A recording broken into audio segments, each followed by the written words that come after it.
Amazing. All right. Hi, everyone. Welcome back to another live community classroom with Michaels. We have our friend Tamara Kelly with us today to learn to make the 3-hour throw in Bernat Blanket Big. My name is Renee L. from Yarn Inspirations, and I'll be helping with any questions you might have during today's class. Please feel free to drop your questions in the chat, and we'll make sure that Tamara answers them. While we're getting ready to kick things off, let us know where you're watching from. Over to you, Tamara. All right. Thank you so much, Renee.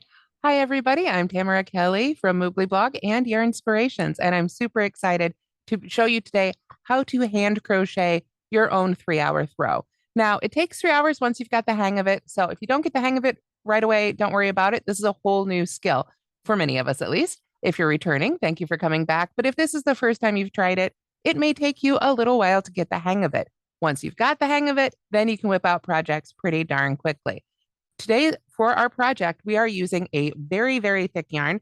It is called Bernat Blanket Big. You can see right here, it is a great big yarn right next to me. And I want you to be able to see the scale of this yarn itself. This is a yarn you can find at your local Michaels, as well as I believe on Michaels.com. And you can see compared to my hand, this is not your average yarn, folks. This is really, really hefty, thick stuff. This is a 7-weight jumbo yarn. This thick yarn is what allows us to manipulate it and make the pattern with our fingers.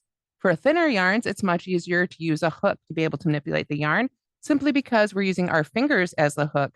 And we need to be able to have a big, strong yarn for us to grip on, to be able to see our stitches, and for our fingers to fit inside those stitches. If you've seen crocheted fabric before or not, this is, for example, I'm wearing crocheted fabric right now. These stitches would be far too small for me to stick my fingers in. So we need this great big yarn in order to make these great big stitches. Now, if you don't have this yarn on hand with you today, you can try and combine several strands together and hold them together if you'd like, or you can just follow along and watch and try it in person later. I also want to point out, they've mentioned before, this class is being recorded. So if you get a little bit lost, be sure to ask in the comments. But if we get too far and you just can't catch up, you can always watch it later on Michaels. And once you get the yarn, follow along step by step and be able to pause it as you go. So with all that said, go ahead and grab your skein of Bernat Blanket Big and start trying to find the end. We don't want to, for those who are crocheters or knitters otherwise, we don't want to try and find the inside end. If you find it right away, that's fine. You can go with it. But I recommend you try and find the outside end of this yarn. It's just going to make it a lot easier to work with. And finding that inside end can be tricky, especially with these big ones. I've already got one started right here. So I've got my end pulled up. You go ahead and take a moment and pull your ends up, and we'll switch over to my hand camera so you can see what I'm doing. All right, there we are. That was quick. Thank you. All right, so here we have our yarn. Again, you can see this is a great big thick yarn. If we go to the label, again, just to show you what you want to look for, it's Bernat Blanket Big. And this is a 7 or jumbo weight yarn. When you look at a yarn label, you see that little picture of a skein of yarn. It's going to have a number inside it and it says jumbo 7. That's how we know it's the big stuff. So to begin our project, of course, we're going to be using just our hands and the yarn. But we're going to start same way we start pretty much any crochet project or any knitting project, and that is by making a slip knot. So let's go ahead and start making a slip knot together. And don't worry, I'm going to do this a few times to make sure we get it. So I've got the end of my yarn here. See, I'm going to go several inches in. This is a great big yarn. When we've got thicker yarn, we want to give ourselves more yarn to work with. Come in several inches there, and we're going to just lay it over like that to form a loop. Let me bring that in so you can see there's the end. This end's attached to the skein. And I've just laid the loop right over like that. Kind of looks like an awareness ribbon. If you remember, those were popular there for a good decade or so. Let's do it again. Got the end of the yarn here. We come in a good 10, 12 inches or so and just loop it right over itself like that. Okay. Then we're going to take this end and slide it under that loop. Okay. So once again, we've got our loop made. We take our end, we just put it right underneath that loop. Kind of looks like a little bit like a pretzel right now, right? One last step, we're going to reach into that loop, grab that strand of yarn, grab our ends, and pull apart, pull them away from each other. And you will have made a slip knot. The neat thing about a slip knot is if you decide you don't like it, you want to undo it, you want to start over, you just pull on your ends and it goes away. So we can do it together again. Find the end of your yarn, come in good 10 to 12 inches or so because it's a thick stuff. Create our little loop there. You can see our end is ready and waiting for us. Yep. Then we just pull that end under the loop. Then we reach into the loop to grab that bit of yarn, grab the ends with our other hand, and pull them apart. And that will make our slip knot. Now, you saw me pull it out completely before. The other great thing is it lets us adjust it for size. We can pull down on that cut end, the end, if you will, and make it smaller. We can pull up on it and make it bigger. So I imagine that's how it got its name, the slip knot. So after we've got our slip knot made, we want to get it to the right size. So I'm going to pull it down. So it's about 3 fingers big. Now, this is the funny thing about crocheting with our hands. Normally when we crochet, we use hooks, right? And those hooks have certain sizes. And I could say to you, use a 7mm or a 10mm or a 20mm. Our hands are all going to be slightly different sizes. So you need to decide for yourself as you learn this technique, how many fingers you like to use in each of your stitches, what's comfortable for you, and what gives you the stitches you like the look of. Because everybody's hands are going to be a slightly different size. So I recommend you start this way. I find it the easiest way to begin. But as you practice it, if you find you prefer 2 or 4, whatever works for you is totally fine. So we have our fingers in our loop. We have our cut end right there. We have our end attached to the skein right there. What we're going to do now to begin making our blanket is we want to make a row of chains. Chains are a series of loops that we then can work our other stitches into. So it's sort of the foundation that we then build our blanket off of. Now, if you follow along with the written pattern, it says to chain 17. For the sake of time, because we've only got an hour together, and even if you're fast, this still takes 3 hours to make the whole thing, I'm going to be making just a few stitches today. So if you're just learning this and practicing along, I also suggest you make just a few stitches. Just like that slip knot with our crochet, we can just pull it right apart and go right back to yarn. So you won't be wasting your yarn if you make a small swatch and then want to go ahead and reuse that skein. So we've got our fingers in that first loop right here. Now this does not count as a stitch yet. They only count as stitches when they've come off our hands. So right now we just have a slip knot. To make our first chain, we want to take the end of the yarn that's attached to the skein. Okay. Make sure we've got a little bit loose. Pull up some from the skein if you need to. And then we're going to bring that strand of yarn up over our fingers from behind, over our fingers towards us like this. So let me pull that off again. Get our fingers in there nice and comfy, be able to wiggle them. Should be tight, but not too tight. And then just bring that yarn right over our fingers to the front like that. When you've done this, you're going to use your fingers, however you like to. I like to kind of grab it like that. You see how I pulled one finger out and grabbed it? However works for you. Some people just curl their fingers. We're just going to pull that loop of yarn right up and through the loop that was in our fingers and put our fingers right in that new loop. Now, that loop that we've pulled off right there is our first chain. So let's do that again. Let's make another one. We've got our fingers in that loop. Push it back if you need to. Give yourself some room on those fingers. Take the end of your yarn that's attached to your skein. Pull it up over your fingers towards you. And then, however is comfortable for you, you can just use your fingers and grab onto it if you like. Pull it right up through that loop. And now we've made 2 chains. Let me lay that out. This right here is our active loop. This is where our fingers go. It doesn't count. But you can see one sort of makes a V right there. And then the other one makes a V right there. If we turn it over, this is what the back of the chain looks like. You can kind of see there's one there and one loop there. We've made 2 chains, 1 and 2. That's kind of how we count them from behind. This yarn is a little fuzzy, so you kind of have to take your time a little bit. Now, let's say you've made a couple of those. They're wonky. We don't like them. Same thing as the slip knot. This is why I say don't be afraid to take some practice stitches and practice this before you start your full project. You can just pull the loops right back out can pull out the slip knot again if you need to, but we're right back to the yarn and you can start over. So that's one of the really fun things about crochet and learning crochet. It is that it is very forgiving. So if you need to pull things out and start over again, you haven't wasted your supplies, you're not out of canvas or anything like that. You can just keep going. So once again, let's do that together. We've got our slip knot on our hook, that loop on our fingers, I should say. So used to saying on the hook, on our fingers. We're going to take our yarn from behind, bring it towards us, and then just use those fingers to help pull it through. You can see I'm using my other hand to pull that loop off my fingers. However you use your hands to do this is up to you. It's going to feel really, really awkward at first, and that is very, very normal. But we just want to keep practicing. Every time you make a new loop, push it back on your fingers a little bit. Bring that yarn up over your fingers, and then do your best, just pull that right through. Now you'll notice, or hopefully you'll notice here when I do it on this next one, I'm going to push that yarn back. I'm going to yarn over. Now watch when I pull this bit of yarn through this loop, I'm not twisting it in any way. I'm just pulling it straight up and through. So when I do that, you see that the yarns attached to the skein is in front of my hand.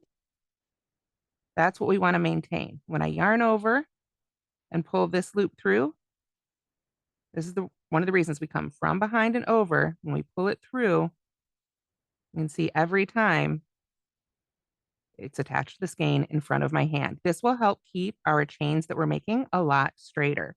It's not at all unusual when you're first beginning for this to become twisted. It will take a lot of practice to get a nice straight line of chains. And every once in a while, I still have one go wonky.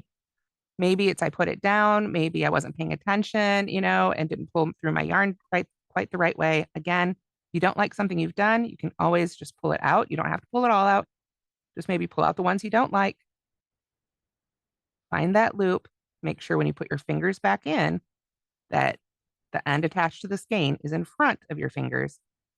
Get it to size, and you can pick it right back up. So as you're learning this technique, I'm going to give you the same advice I give to someone learning to crochet with a hook. Practice chaining. Just practice chaining for a really long time. I know this blanket starts with a chain of 17. You can go further than that. Just keep practicing. If you're struggling with this, keep practicing the motion, because the longer you practice, the easier it will get, just like any other skill. Keep practicing it. So for the sake of time, I'm going to continue and move on and say, this is all the longer, or the wider, rather, that I wish my blanket to be. Our chain establishes our width. Then we work in rows back and forth to establish our height. So now I've got my tiny little doll-sized blanket started. This is the width I want. So what we need to do now is start making single crochets, working back into these chains. Now this right here, what you're seeing here, it kind of looks like a really nice, sort of like a bit of braided dough or something. Not really appropriate this time of year, right? I want you to take another look again. Here we see those V's. There's 1, 2, 3, 4. Those would be 4 different stitches. That open loop that we've had our fingers in does not count. When we flip it over, let's take a look again. Some people find this easier to look at. If you kind of ignore the ones on the sides, you can count. Here's our yarn coming out into our skein. We've got these straight line humps, if you will, in the middle. 1, 2, 3, 4. And then this last one's always a little goofy because of the slip knot, but that's 5 right there. So again, if you want to do the full size blanket, you can chain 17. If not, I'm just going to do a few here today to demonstrate with. And again, I like to practice with smaller ones when I'm getting the hang of something. So whatever makes you happy. Now, when I work back into these chains, we're not going to be just working in the air anymore. We're going to go into the chain and pull up a loop to work into. So we need to decide where in this chain we're going to go into. I like to work underneath these underneath humps, the ones in back. Some people prefer to go under both of these top 2 loops. Some people prefer to go under just one of them. It doesn't really matter. It's whatever you like the look of best. I'm going to demonstrate using these back humps because I think it gives the nicest finish and I like the way it looks. Now, if I turn them sideways, sometimes in other yarns, it's easier to see those humps sticking up. This one is a very soft yarn. So again, if you lay it out this way with some bright light, you should be able to see sort of that straight line of those going back. And then that last one's always a little goofy right there. So what we want to do, get our fingers adjusted here. I'm going to go ahead and go down to 2. Now that we've got our foundation chain established, I'm going to go down to just 2 fingers in my loop. I'm going to start making my loops just a little bit smaller. I'm going to skip the chain closest to my hand. You can see here's my active loop. Here would be the next chain right there, right next to my fingers. I want to go to the next one. The one that we skip gets a special job. It is called the turning chain. And what it does is it gives us the height. It's like a little elevator that lifts us up to the height that our row is going to be so that it can be nice and even as we work across. Without that turning chain, if we didn't skip a stitch there, then at this end, our stitches would be really short, gradually getting taller towards the end. We want to go up and then across so everything can be nice and high. So we're going to skip the one closest to our hand and go right to the next one right there. So we've got our fingers in our loop. We found our target chain. Go ahead and grab the chain that you know you want to work into and put your fingers right in there. Now you'll notice I'm going away from me out into the room. So I've got my chain here, that active loop rather, on my fingers, and I've gone under one loop of the chain. If you can't find that one, just pick one. Especially right now, we're just practicing. Find a place on that chain where you can go in there with your fingers. You can see I've got that chain right on there. Now, I'm going to use those fingers, try and grab that yarn. We still kind of want to do a yarn over. It's going to feel a little strange at this point. We want to bring it towards us. We think of it like this, towards us. Then we can grab that yarn between our fingers. See how it's got it right there? I'm just going to pull it right through that loop of the chain and up until it matches the other loop on my fingers like that. Okay, let's do it again. Just going to pull it right out. Again, the joy of crochet, right? We can always start over. I've got my active loop on my fingers. I'm going to skip, get that out of the way. Skip the one closest to my hand, go to the next one, find that loop, put my fingers right in that loop, going away from me. Okay, now I can yarn over, grab that loop between my fingers. I find it's easiest. And then just use those fingers to pull it right on up. Get that second finger back in there, give them a good wiggle until they're the same size. So now we've got this one we call our active loop. We have the loop we just pulled up through that stitch, and we've given them a good little wiggle here so that they're about the same size. So to finish our stitch, we push both of those back out of the way a little bit, grab our yarn, yarn over again, bringing it towards us, grab that loop, and pull it through both of those other loops. And that makes a single crochet right there. So this little chunky block right here is our first single crochet. Let's make a whole bunch more. I'm gonna put my fingers right back in that loop. We can always check our loop here, make sure it's the right size, make sure that the end attached to the skein is in front of our fingers. And then getting lost, lay out your chain again. Lay it out flat on the table. Nice and straight. Take your time. Find that next stitch and find that loop right there that you want to go into. And then we do the same thing. We just stick our fingers right under that loop going away from us. Bring our yarn up and over so we can grab it in those fingers and just pull it right on through. And you can pull that loop right up the size of the other loop on your hand. Once we've got 2 there, and push them back out of the way a little bit. Yarn over and pull that loop right up and through both of those loops to finish. So now we've made 2 single crochets. And it's a little easier to see, I think, once you've made a couple of them. So there's 1 and there's 2. How do we tell looking at that that's how many we've made if we've lost count, right? So let's take a closer look at what we've got here. Here is our starting chain. Here is our turning chain. You'll see there's one right here on the end. Gives us that little lift. And now if we look at the top, we see that V shape again that we talked about on top of our chains. There's the top of our first stitch. Here's the top of our second stitch. And our active loop comes out of it looking much the same. So you can see from the top, as we continue to pull those loops through, this is what it's going to look like from the top of our stitches. This is what it will look like from the front. So before I continue on single crocheting across this row, Renee, I wanted to check in and see if there were any questions in the chat that I should address. I think we're okay, but for the sample size that we're making today, how many chains did we do? Great question. I looks like I will be able to make 4 stitches, so I must have had 5 chains because we want to think about this. I've got 1, 2, I've got 2 more chains I can work into, so that will be 4 stitches. 1, 2, I've got 2 more chains, so 3, 4, but we have to have that turning chain. So if you decide to make a custom width, then you'll want to always chain 1 more than what you want for your width because you need that little one again for the turning chain. Now, so if you look at the written instructions, you'll see we chain 17, but we end up with 16 stitches because that one is the turning chain. Now I got a request to start again from the turning chain. Again, the joy of crochet. We just pull those right out and we can go right back down to our chain.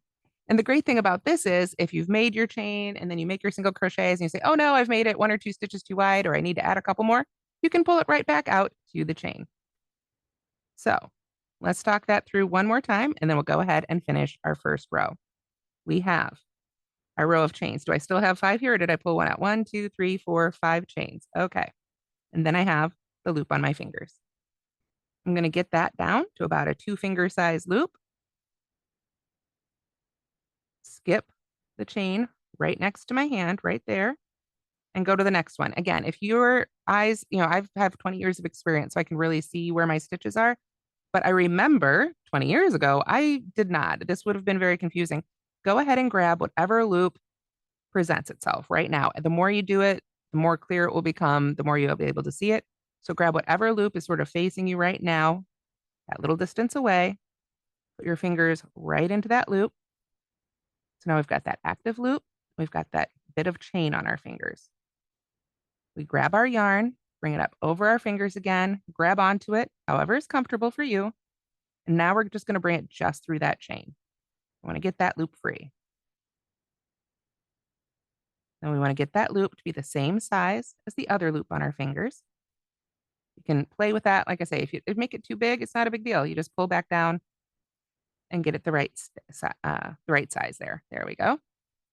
Then we can push those back on our fingers a little bit, yarn over again, and we'll finish our stitch by pulling through both of those loops. Okay. So now we've got, there's that turning chain, and here's the top of our first single crochet. Now, something that can be very helpful, and you may not have this if you're just learning to crochet, you could use a bit of string or a safety pin or a paper clip, something like that. There's something, and of course I picked a color that's kind of hard to see here, but this is what's called a stitch marker. And as you can see, it's made typically for much smaller yarns. But if you happen to have these, or like I say, if you've got something else, but of scrap yarn in a different color or a bit of string, whatever, you can mark that first stitch, the top of that first single crochet. I'd probably normally go around both loops, but you can see with our size here, I'm making do.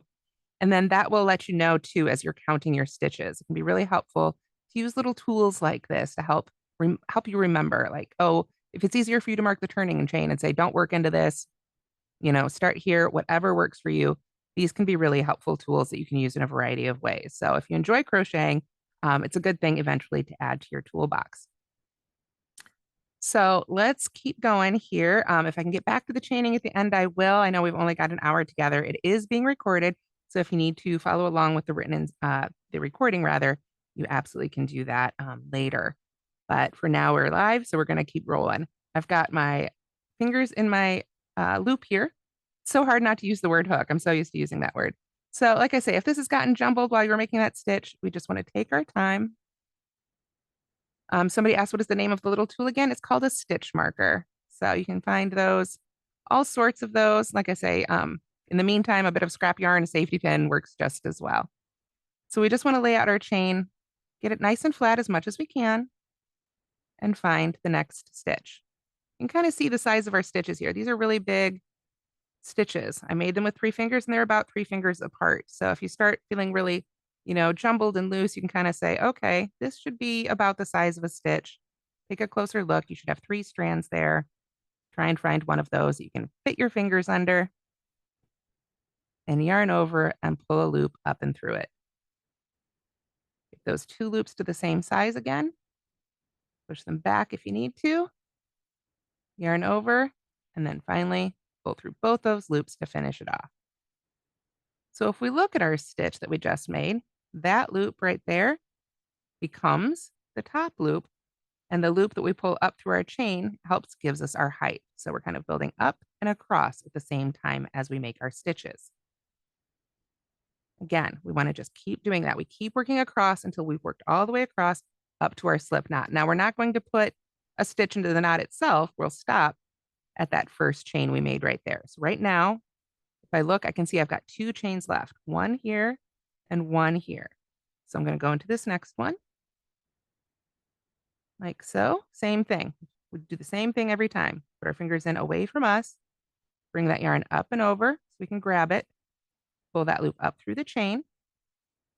Then once we've got 2 loops on our hand, we can push those loops back, give ourselves some room, yarn over so we can grab that yarn and pull it up and through and get our fingers in there again. There we go. So now we've got 3 stitches made. We've got 1, 2, and 3. I just want to take our time and look at them so you can kind of start getting an idea of what those should look like.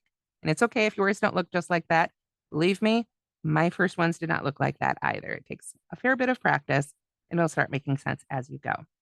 So here we are with that last chain left. You can see our slip knots right there.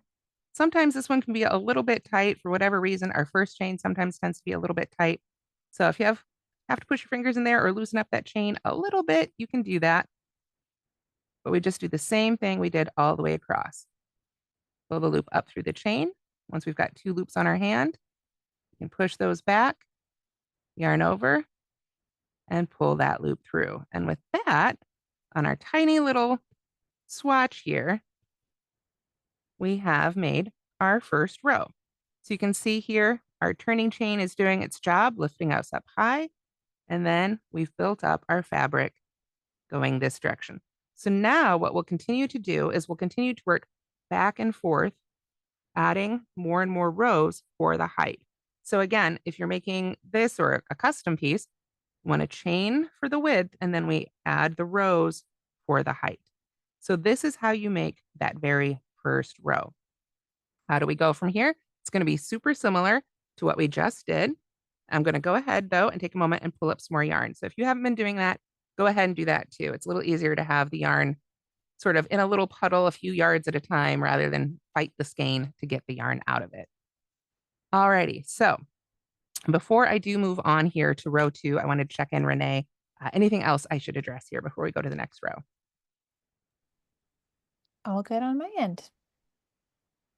Fantastic. Alrighty, so now if you look at written pattern instructions, there is a written pattern. It's been linked in the chat, and I'm sure will be linked in the description, available on Yarn Inspirations, called the Bernat Hand Crocheted 3-Hour Throw. And if you look at those instructions, you will see that at the end of each row, it says to turn. So that means we flip it over and go back the other direction. Then we flip it over and go back that direction, back and forth. That's how we build up. We can't come from this direction every time because now our loop is over here. So we're going to have to go back that way across. And that is what the turn refers to. Now, here's the thing. For this row, like most rows in crochet that start with single crochets, which is the kind of stitch we're making here, we now need to chain 1 again to create another turning ladder. We had the same problem we had down here. We don't want to just start crocheting into our stitches, or this first stitch will be really pinched and low down here at the end. We need to get that height up there again. So let me get my loop to the right size here. To do that, it's just like the chains we did before. So right away, we're doing more chaining, but now we only need to do 1 of them. It's just the 1 for the height. So we've got our loop on our fingers here. We take our yarn, we come up over from behind. That's called a yarn over. Yarn over our fingers like that. Grab that loop and pull it through. And that's it. That's our chain 1. There's our turning ladder for row 2. Now, most written instructions will have you turn your work over and then chain 1. Personally, I find it much easier to chain one and then turn, but the standard instructions will have you turn and then chain one. Doesn't really matter which order, it's whatever's comfortable for you. So now I've chained one, which is the start of my row two. I'm going to go back and turn it over now. So now we're all set up. So now I have flipped my work. You can see right down here is our little cut end. There's our slip knot. And here is row one. And this is what it looks like from behind. It's a little bit different than it looks from the front. Okay. But let me get my fingers out of the way here. One thing I want you to notice from the front, we talked about those two loops at the top that sort of made a V. When we flip it over, it's going to look a little different, but we still have those two loops at the top. Now you may find that they are, whereas on the front side, they were sort of tilted towards you. You can see how that back one's a little closer. On the other side, it's tilted away. So it's going to look like maybe this is the loop. This isn't it. This is the top two loops. We want to come to the very top and look for that V. When we make all our rows starting here in row two, it's these two top loops that we are looking for. Those are the loops that we want to think about for working into our stitches. We're not flipping over a chain or anything anymore. The chain has done its job. It is the foundation from which all else grows. So now we need to sort of, as we make this second story or second row, we need to build it on top of the first story. So let's get our fingers back in that loop. You can see I flipped it over again. I did that so I can make sure that the end running back to the skein is in front of my fingers. And then I'm going to turn my work. Now, I am right-handed, as you've seen. So when I turn my work, I want to turn it like the page of a book. I always want to turn it the same direction. So when I turn it this way, when I go to the next row, I'll turn it that way again. If you're left-handed, I suggest you go the other direction.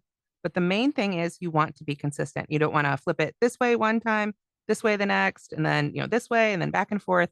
You always want to turn it, and the way I remember it is like the page of a book, just over and over. So to finish our first row, all we did was put another stitch in that very last stitch. That was it. Then we chain one to begin our second row, and we need to turn so we've got our path to work back across those stitches. So let's get our finger right in there. We've got our turning chain there. Remember, we're not going to work into that at all. That's just for height. So we want to come down here. Now, I am going to deviate from the written pattern a little bit here because I want to teach you some more basics before we get into some of the fancier stuff. So on our little practice swatch here, what I want you to do is we're going to look for this little cave right here. Do you see this? Sort of that dark spot in each stitch that I'm putting my finger into. That goes right under those top two loops. If I put my finger in there, there's those top two loops. And that is where we want to go into for right now to put our stitches. So I've got my loop on my fingers. I'm going to find that first little spot right there. You can see where everything kind of comes together and there's an opening. And when I put my hands there, there's two loops. Just go right in there. Like so. Then it's just like we were doing before.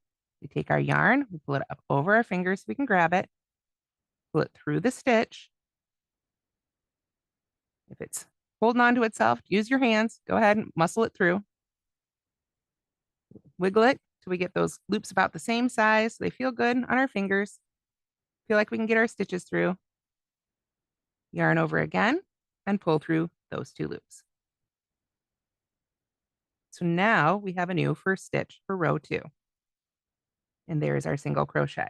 And again, at the top, we have those same two loops. If you wanted to, take another scrap of yarn or safety pin, you can mark that first stitch of this row. Then to continue across, it's just like before. We want to get our loop to the correct size and come right to the next stitch. Find sort of that dark, I always call it the dark cave. If you pull it apart, it's where you can see the sunlight. It's right underneath those top two loops. We put our fingers right in there, going away from us. Shove them right in there. Give yourself some room. Yarn over. We bring that yarn up over our fingers. Pull it up through the stitch. Get that loop to the same size again. You can see it's a little different, but they feel the same, kind of feel the same tension. Then we can yarn over and pull through two to finish the stitch. There we go. So now we've made 2 stitches right there. Let's go ahead and finish this row this way. And then we're going to start a third row, and I'm going to show you how to make those stitches a little bit fancier like we see in this pattern. So we know we've got 4 stitches across, and I've already made 2. 1, 2. And we can see if we look at our previous row, there's 2 more places we can work into. 1 and 2. We want to look for those V's at the top. If we feel like we're getting a little lost, this is where those stitch markers can come in really handy. Remember, we marked as much as I could of that first stitch in the previous row is going to be the last stitch we work into in this row. So we can always kind of check where we're at. If we've got one of those markers in there, say, okay, I know that's where we end. This isn't a stitch down here. This is where we stop. So now let's make those last 2 stitches. We have our loop on our fingers. We find that next little dark cave there. You can check your work and make sure there's just 2 loops on top of my finger. Yep. The active loop and the 2 loops from the chain, or the stitch rather. I know I'm in the right spot. Push those out of the way. Yarn over, pull the loop through that stitch, get our fingers back in there. Kind of manhandle it, it's fine. Take your time. Get those the same size again. Yarn over and pull through.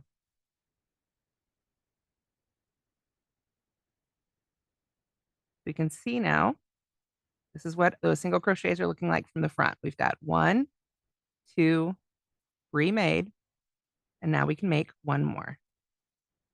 Always remember to adjust the size of your loop. Controlling the size of your loop is, I think, one of the biggest challenges to learning this technique.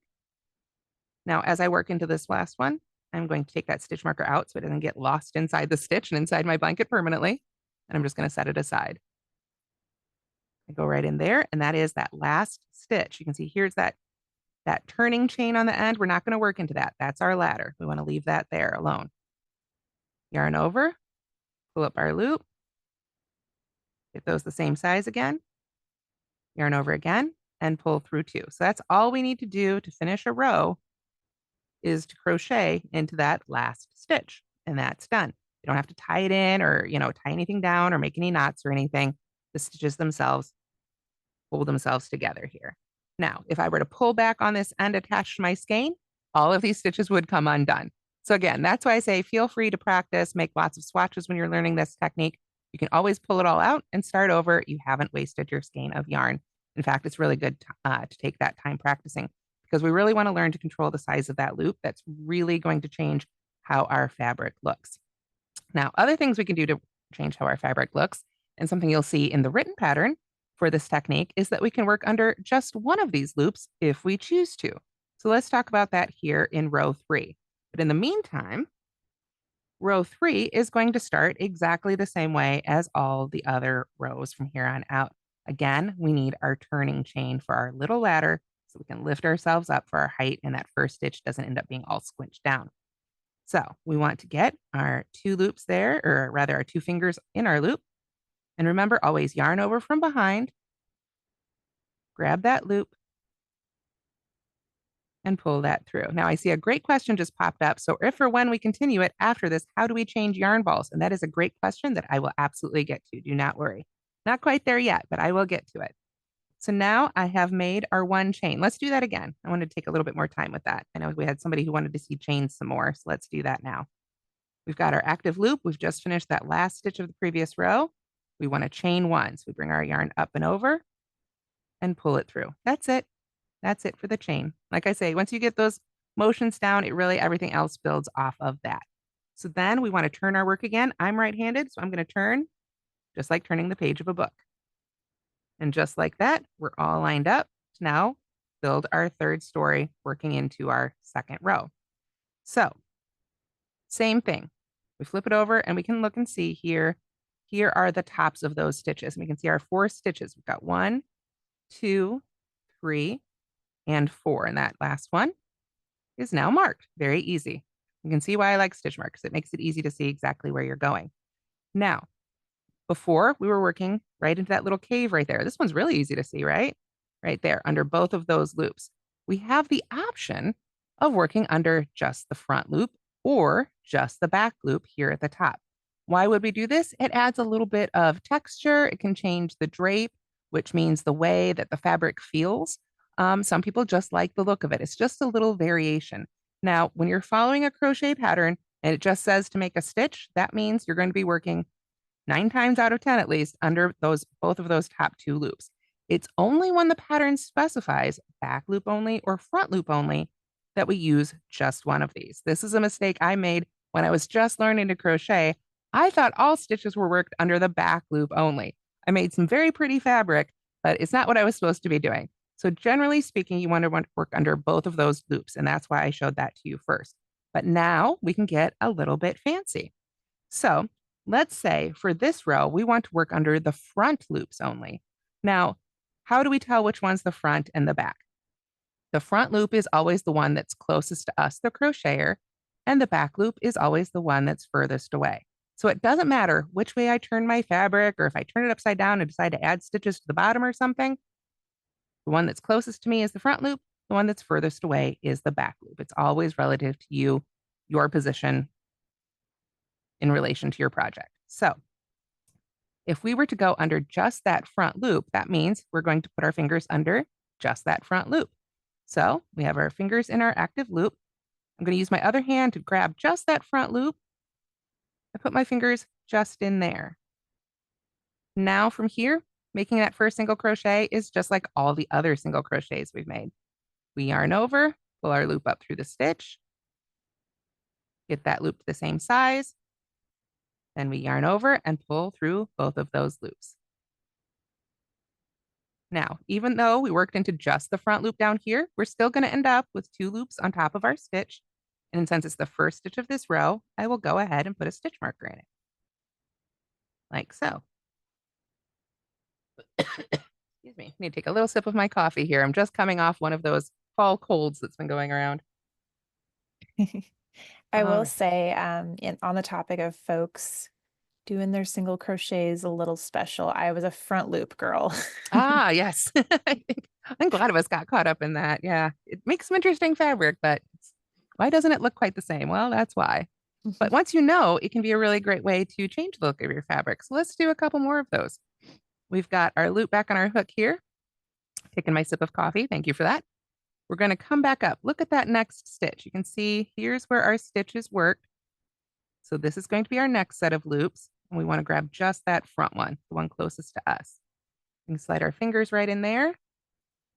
Yarn over. We just kind of always want to bring it up over our fingers. Pull up our loop, get it to the same size. Push those out of the way as needed. Yarn over and pull through to finish. So the stitch itself doesn't change. The single crochet we're making is exactly the same. It's just where we're making it. We're making it in those front loops only. So that's going to leave just a little extra line here. And in this fuzzy yarn, it's not as apparent. When you use thinner yarns, it's a little easier to see. But it just creates a little different texture to our stitches. So let's do a couple more here and finish off this row in the front loop only. And then let's do another row with just the back loop. Got 2 more stitches here. We've got our fingers in our loops here. So we're going to go under just that front loop, yarn over, pull our loop up and through. Again, just as we were doing before, it's just where we're putting the stitch. And if you decide to continue with crochet after this, particularly crochet with a hook, you'll find that that is a lot of what crochet is. A lot of crochet is not so much changing the stitches, but changing where you're putting them. And that can lead to some really fun effects. So here we are. We're at that last stitch of the row. I know I've got my stitch marker in there. That's always a good clue for me. I'm going to go ahead and take that out before I work into that stitch. And then I can work under just that front loop again. Pull that loop through and finish my single crochet. Now I've got a few more things I want to show you, but before I do, we'll start another row so we can talk about doing the back loop only, which is sort of the final thing for this technique. Once again, we're starting a new row. We need to make our another turning chain. So just like before, just like all the other chains we do, but we only need one. That's enough of a ladder. Now, as you learn taller stitches, you'll find your turning chains need more chains for more height, but we're just making single crochets, and that is about the shortest stitch that we usually use to make this sort of fabric. So we just need one for our turning chain. After we make that, we can turn the page of our book. So we're all set up to work across again. So to get the back loop only, what we want to do is again, and it helps to really turn your work here so you can look right along the top of that row. And now we're just going to grab the one that's furthest away. We can come right in front of it. We don't want to come from behind for it. We still always want to go away from us under that loop. Then we can yarn over and pull that loop up and through, just like before. Exactly the same. Get our loops the same size, yarn over, and pull through both of those loops to finish. And now we've got a first single crochet for this row, and we can mark this one as well. Now, because we worked in the back loop, it'll be a little easier to see after I make it. The next one, you can see now our little extra unused loop is in front. Again, just creating a slightly different look. And as we flip back and forth, the fabric will have slightly different looks on either side. So now we've worked into this stitch. We know that this is the front loop of that. So we're going to come to this next stitch. We've got the front loop and the back loop, and we can go right in the center there. Put our fingers right in the center of it. We can go right under that back loop only. Yarn over and pull up our loop, and yarn over and pull through two to finish. Now, so that is basically front loop, back loop. And those are basically the variations for this pattern. Now, if you are a knitter, you may be saying, okay, but how do we finish it off? That's one of the joys of crochet. There is no bind off or anything like that you need to do. When you've made your last row, you go ahead, break your yarn, you can finish it off and weave in your ends. So let's talk about what that means and what to do if you want to make something that is going to take more than one skein of yarn. So most projects you make with this big, thick yarn, you're going to want multiple skeins of yarn. Whether they're the same color or not is totally up to you. That just depends on you and your project. Now, let's go ahead and say for a minute that I have suddenly, I'm going to use my scissors here. Oh no, I have come to the end of my skein of yarn and I need to add more yarn. Now, I'm going to bring up a different color. So this is a little bit easier to see. Again, you could do this with another color. If you were switching to stripes, you could do this with the same color. If you were, you just need to, you ran out of yarn, you're just ready to add more yarn. But the easiest way I have found to continue this yarn, and this is very different than what you do with all other yarns. This is not advice for other yarn in general. This is really just for this big, thick jumbo stuff. With thinner yarns, we have other techniques. We can weave in our ends a lot more securely and easily. This big, thick stuff just has its own challenges. So this is where we have a couple of other tools that can come in really handy. And that is good old sewing thread and a sewing needle. So here you can see I've got a whole variety of colors of thread, but one of the joys of this technique, if I can get this open here, there we go, is that you don't have to match your thread color at all. This yarn is so thick, and when we sew it, the sewn bits will get so on the inside that it doesn't have to be a perfect match. Now, I wouldn't go, completely crazy. I'd try and stick somewhat similar, but just as example, I'm going to go ahead and use a bright red one, just so you can kind of see how this will be fine today. So I know it's tiny thread, so it's going to be a little hard to see. Bear with me for a moment while I get this on my needle. So like I say, I try and come close. If I were not demonstrating and I did want to actually hide this, I might pick the green or the pink here, but I'm not going to worry about getting an exact color match. Again, this mostly gets pretty well hidden inside. Sorry, there we go. I had to concentrate and get that thread on the needle for a moment. So I'm going to go ahead, and if you haven't sewn before, it's a pretty usual technique. We get our thread on the needle. I'm going to get both my ends.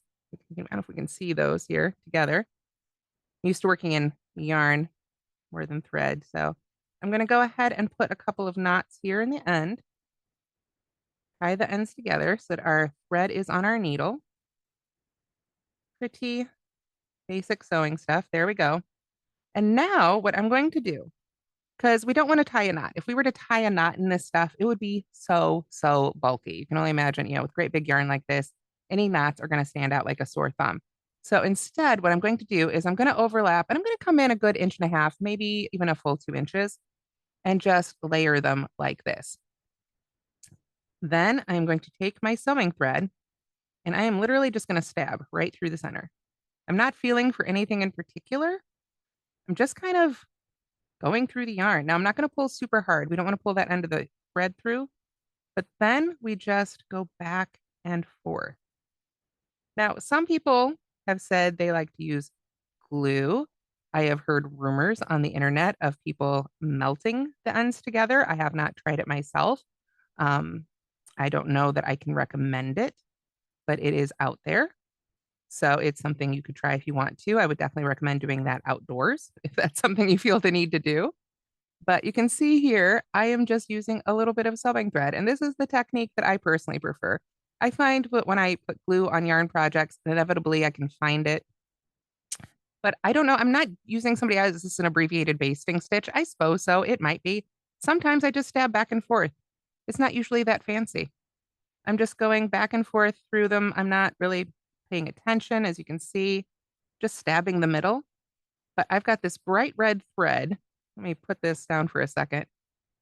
You can see only if you go looking for it. That's probably the end of it right there. Because of this chenille yarn, because of the fuzz, it really just hides the thread in there. So even with this obviously very contrasting thread, this is going to hold them together. And now you can see those are together, together, together. And all I have to do is tie this off. Now I saw somebody ask, can this go in the washer and dryer?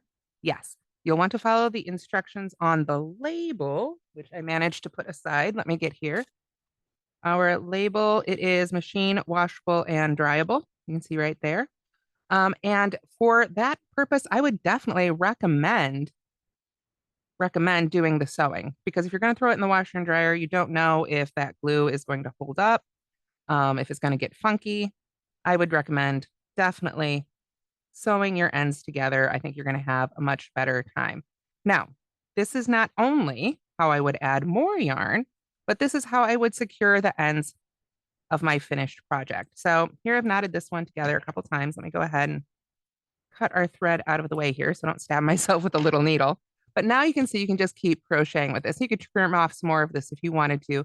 You could just keep crocheting right along with this as if it's one strand. It's still a little bit thicker, but it's a lot thinner than a knot would be. Now, when you get to the point where you are completely done, let's use our imagination again and say, we've completely finished. We're completely finished. We're going to cut our yarn again. And how do we finish off now? Normally, obviously, I would finish my whole row, but we're using our imagination for the sake of time. When I've got that last stitch made, we do need to secure that final loop. So what I'm going to do is I'm going to take my end of yarn, and I want to leave a few inches. If you do have a whole bunch left, but you finish your project, leave yourself a good 10 inches or so. Pull that end through that loop. You can just pull down on that end. You can see now it is nice and secured. So as far as crochet bind offs, that's as close as we come. We just need to secure that very last loop. So now we would at the end of our project have an end, and we've still got that end from the very beginning. And of course, we don't want to leave those just hanging out. So generally speaking, when we have a crochet project with any other yarn, we would take our time. We might find a large yarn needle that we could fit this yarn on, and then we would start weaving it into our stitches in between the other stitches. And in a regular thin sized yarn, that works pretty darn well. You would want to weave in a good 4 to 6 inches. And over time, even with washing and drying, most yarns will stay put.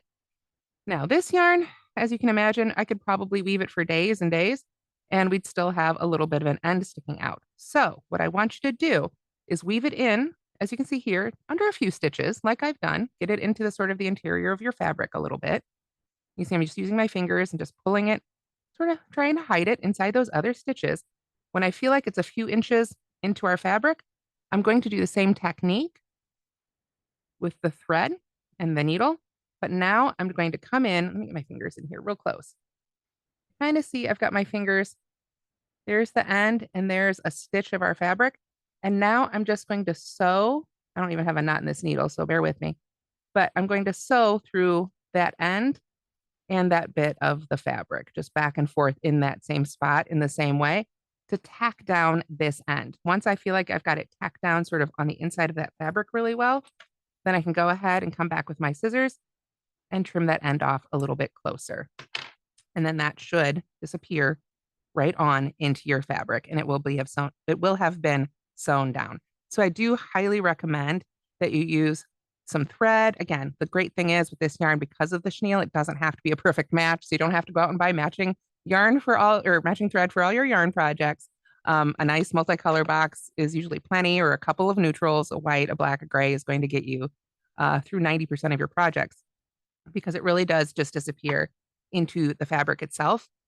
But by sewing it as opposed to gluing it or just weaving in those ends, it's going to hold up in the washer and dryer a whole lot better. Excuse me, losing my voice here right at the end. But are there any other questions, Renee, that I could answer? Um, Nothing just yet. We can give them a second. Yeah. But yeah, I would say whatever you can do to reinforce is a great idea. It's, such a disappointment when we work so hard on something and then it comes out of the dryer and it's unraveled. So, it's a Yeah, gift from present you to future you or to future whoever is receiving this as a gift. absolutely. So I Well, see we have a couple questions about the pattern itself. So let's go ahead and tackle those. yes. Here you can see this is a copy of the pattern that you can get free from Yarn Inspirations. Once again, that's the Bernat hand crocheted 3-hour throw if you need to Google that later. You can see it calls for Bernat Blanket Big with 4 balls. The finished size is approximately 36 inches square. Now, that's with, again, my hands. Your hands are going to be a slightly different size than my hands. So yours blanket might be just a hair smaller or a hair larger. But remember what we can talk about. You can make sure and just chain the width you want and then add the rows to create the height you want. So if you wanted to start with 18, 19, 20 stitches, 25, 35, 45, it's up to you. The wonderful thing about this pattern is that it doesn't require a specific number of stitches or rows unless you want to make this specific size. You can pretty much have fun with it and make it however you like. If you do want to make it according to the written pattern, the first row we went through, the second row is where you start working in the back loops only. The third row is where you work in the front loops only. And then you just alternate back and forth. Back loops only for one row, front loops only for one row, back and forth until we get to the through 17 rows. And then the 18th row, we work under back loops again, and then fasten off and weave in our ends. So for the finished one, 36 by 36, again, approximately, because your hands and my hands are different sizes, and 4 skeins, it only takes about 18 rows. So that's one of the things that makes this a 3-hour throw. Like I say, when you're first learning the technique, don't expect to whip up a blanket in 3 hours. But once you've got it down, you can see with the size of these stitches, we've got 5 stitches here and almost a full 4 rows made in an hour together while talking through it. So you can only imagine once you've got the hang of it, you can quite easily make some lovely projects quite quickly, which is so handy this time of year. So I think we're out of time. I want to thank you so much for joining me today. Go ahead and move that out of my face. I hope you've enjoyed this. I've been Tamara Kelly from Moogly, and I've been happy to be here with Yarn Inspirations and Michaels today. I'll go ahead and turn it over to Renee. Amazing. As Tamara said, thank you so much for joining us for this live community classroom with Michaels today. Don't forget to share your work with hashtag Make It With Michaels and hashtag Yarnspo. That's YARNSPO. Just a reminder, you can find more classes on michaels.com, and the recording of today's class will be available at the Michaels YouTube channel, usually within one day. And yeah, we love to see everything that you guys are making. Please, please tag us. It makes our job so much more fun. And enjoy the rest of your afternoon.